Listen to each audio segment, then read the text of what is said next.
पिता कह रहे हैं 13 साल में हमने जो देखा वो किसी को देखने को ना मिले। इतने सालों में हरीश ने बिस्तर पर जो समय काटा है वो नरक जैसा है। वो न बोल सकते हैं न हिल सकते हैं, बिस्तर पर उसे जख्म तक हो गए। हरीश को सांस लेने, खाना खिलाने, शौच तक नली लगाई गई है। पूरा परिवार उसके साथ, लेकिन अब इस घड़ी में समझ नहीं आ रहा है कि किस प्रकार की प्रतिक्रिया देनी है। मेरी उम्र 62 साल है, मेरी पत्नी की उम्र करीब 60 साल है।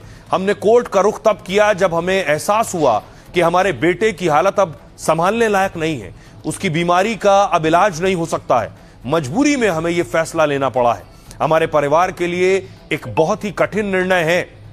ये पिता के शब्द थे, कुछ भी हो रहा है, मेरा बेटा अब हमें छोड़कर जा रहा है।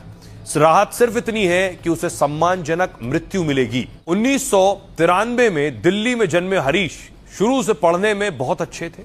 12वीं तक पढ़ाई की दिल्ली से और अच्छे नंबरों से पास हुए। बड़ी बड़ी बिल्डिंग और पुल देखकर कहते मैं भी इंजीनियर बनूंगा। इसी सपने को लिए हरीश ने चंडीगढ़ यूनिवर्सिटी में दाखिला लिया।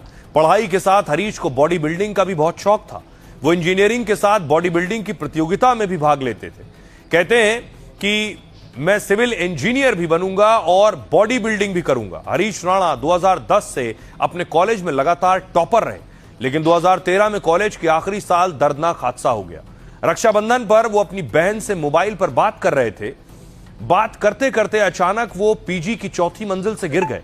गंभीर रूप से घायल हरीश को तुरंत पीजीआई चंडीगढ़ में भर्ती कराया गया। बाद में इलाज के लिए उन्हें दिल्ली के एलएनजेपी अस्पताल लाया गया, जहां डॉक्टरों ने बताया कि चोट से उन्हें क्वाड्रीप्लेजिया हो गया है।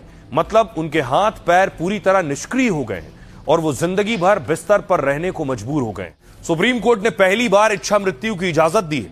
गाजियाबाद के रहने वाले हरीश राणा को इच्छा मृत्यु की अनुमति दी। हरीश के माता पिता ने सुप्रीम कोर्ट में याचिका दी थी और परिवार के मुताबिक बेटे के इलाज के लिए अपनी